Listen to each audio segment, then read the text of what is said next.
Hi everyone, this is your business coach Jason. Today we're still talking about your business plan, this time the service or your product line. So once you've completed your organizational and management section of your plan, the next part is where you describe your service or your product. You emphasize the benefits to potential and current customers, focus on why your particular product will fill the need for your target customers. So the things you want to include in your service or product section is a description of your product or service, details about your product's life cycle, any intellectual property information, and any research and development activities. So first, the description of your product or service. Include information about the specific benefits of your product or service from your customer's perspective. So what makes you different, better, special? Why are they going to buy your product? You should talk about your product's serviceability to meet their needs and any advantages your product has over that of the competition, and what current stage of development your product's in. So is it just an idea, or have you gone to a prototype? Have you actually sold some of them? They like it when you've actually sold a few or have actual standing orders. Don't type in if you've got, say, somebody says, oh, I'm interested and I'd love to order some. Love to order some is not ordering some. So if you've got an actual solid sales order, they've written up a verbal agreement saying, yes, if you produce this product, I'd like to buy 10,000 of them at the price that we discussed. Next, you want details about your product's life cycle. So be sure to include information about where your product surface is in its life cycle, as well as any factors that may influence the cycle in the future. So the product life cycle. A new product progresses through a sequence of stages when they're introduced into the market. Those stages are the introduction, the growth stage, the maturity stage, and the decline stage.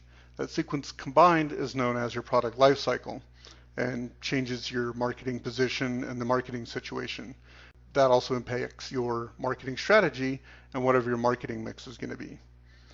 So each of those sections is going to have an effect on the pricing and on the marketing and on the distribution and on the promotion of it. So the introduction stage, at that point, you're first introducing a product to the market. It's brand new. The impact is new to the market. Your branding and quality level needs to be established. Intellectual property protections put into place. Make sure you've got your patents or trademarks.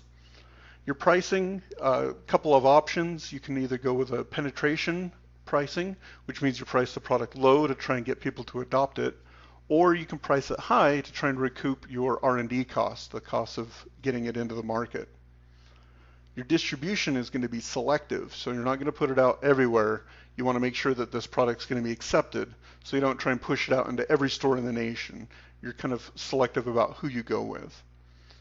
So your promotion should be aimed at the innovators and the early adopters. So your marketing communication needs to speak to those people. You're building product awareness. You're doing a lot of educating, especially if it's a brand new product, nobody's ever seen it. Imagine the first iPad. Nobody's ever seen one. How am I going to use it? What am I going to do with it? You've got to do a lot of education. The second stage is the growth stage. In the growth stage, you're trying to build a brand preference and increase your market share. You know that the product is already going to be okay in the market, and you want people just to start getting more of the product purchased. So you want to make sure your quality is maintained. Any additional features or support services, this is the time you're starting to add those extras. Your pricing, you keep your pricing level. That way you can forecast your demand and kind of see your sales increase. If people know at this point, they want to know what to expect when they're purchasing the product, that the price isn't going to jump up or down every week. Your distribution, you're going to want to add more channels now. You're going to add them as demand increases. Still, you're not going to want to push them out everywhere. Meet the demand, let the demand draw out your product rather than you trying to shove your product out there. And now your promotions are going to be aimed at a broader audience. So now you're going to get your mainstream people buying your product at this point. In the maturity stage, the strong growth is going to diminish, but you're going to have a solid level growth or level production. Competition is going to start appearing with your similar products. Your primary objective at this point is to keep your market share and maximize your profits. You want to put features that enhance the benefits of your product or that differentiate yourself from your other competitors. Your pricing might go a little bit lower finally at this point because now you've got competition to deal with.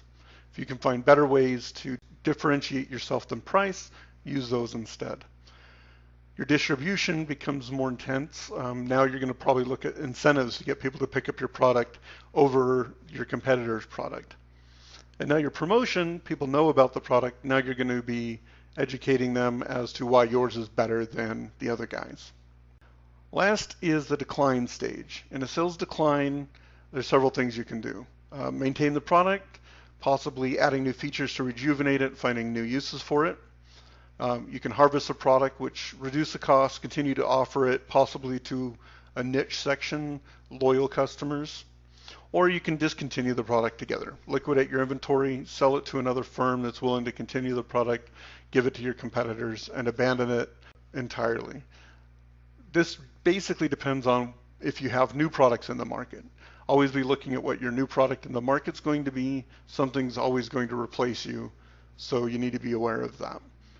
And that is a better description of what the product life cycle is. The next part, you'll want to talk about the intellectual property. So if you have any existing or pending or anticipated copyright or patent filings, list those here. Also disclose whether any of the key aspects of the product may be classified as trade secrets. So also include any information pertaining to existing legal agreements, such as non-disclosure or non-compete agreements. If your product has any parts of it that are somebody else's intellectual property, but you have rights, make sure you put those in there. The last section will be the research and development activities, so your R&D. So outline any research and development activities that you're involved in or that you're planning. So what are the results of future activities you expect? Be sure to analyze any of your R&D efforts of not only your own business, but of others in your industry. So if there's R&D happening that you know about that's going to impact your product in the future, you're going to want to talk about that here. So this section is going to be fairly short, fairly straightforward.